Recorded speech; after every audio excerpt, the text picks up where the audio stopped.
Howard Schultz stepping down. The outspoken executive chairman of Starbucks says he is leaving effective June 26, ending his 36-year run at the coffee chain he founded.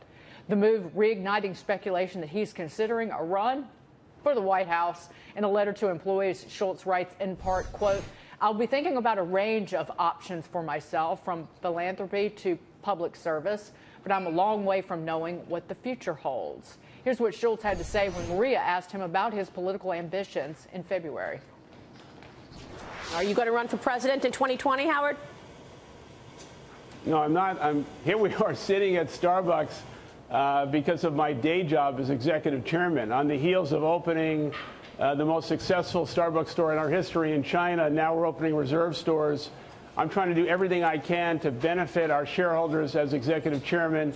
And I think as a private citizen, very concerned about doing everything I can to elevate the national conversation to things that are not based on ideology, but really trying to walk in the shoes of the American people. Former JCPenney CEO Myron Ullman is set to become the next chair of the board at Starbucks. John Hilsenrath, Schultz overseen an incredible growth story in his 3 decades at Starbucks. Do you think that he runs for office? Does he aim for the White House? Well, we have a businessman, a successful businessman sitting in the White House right now, so I think you can't dismiss that in this day and age. Schultz hasn't really been in the political arena. The President Trump kind of danced around it for many years, kind of interacting with the media and such on politics. So who knows? Who knows? It's hard to say. What do you think, Governor? Well, it's a brave new world. And if he were to run and win, the good news is we would always be able to find an available restroom near the White House, which is very hard to do if you're in D.C. I don't know what he will do. He may do it with a view because he wants to elevate the conversation, as people like to say. But, more power to him. This is America. This is a place where people, my gosh, if I can run for president, surely anybody can, right? I wanted to beat you to it. Go ahead and say it. I was not going to make that joke. I was not going to take that shot. Schultz is an incredibly smart guy, and he's a brilliant business guy. He had a vision.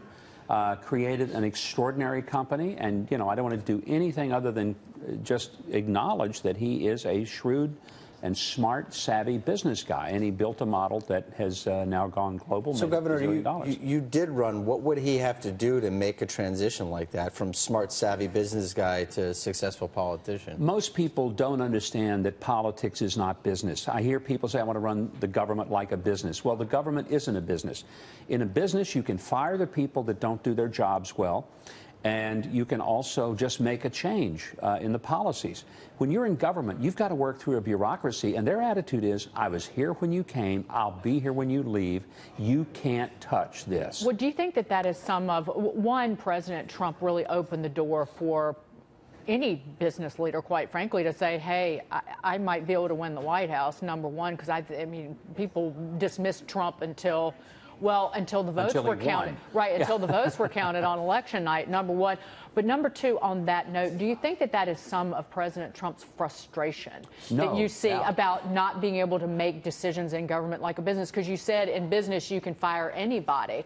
But again, you fired Jim Comey, and you get a special counsel investigation, which is what happened. So you're right. You can't operate Washington like a business. Well, and you also have the legislature. You'd love to fire the legislature, but you can't.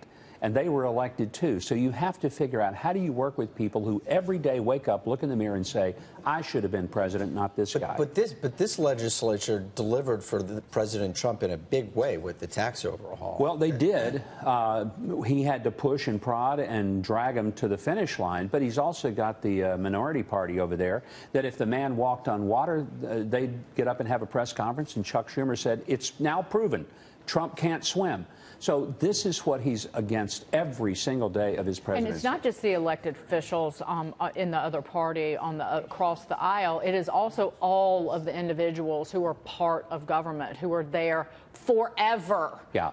and whatever their political motivations are. I think that you made a joke about it, but again, you were talking about the IRS and the FBI, even the people within the State Department. When Rex Tillerson showed up, there was a lot of pull from those individuals who do not like this administration. There is a deep state, and frankly, there is a real desire to stage what is no less than a coup d'etat against this president. I mean, I know that sounds bold, but I'm telling you, there are people in Washington that would love to do anything possible to get him out of the way, Republicans and Democrats, because he has disrupted the typical model of go along, get along, make sure you got your base covered, and keep the donors happy and keep the money rolling in. Yeah, there's a lot of eye rolling that goes on when even members of his own party are not in front of a camera. Absolutely. A lot of eye rolling.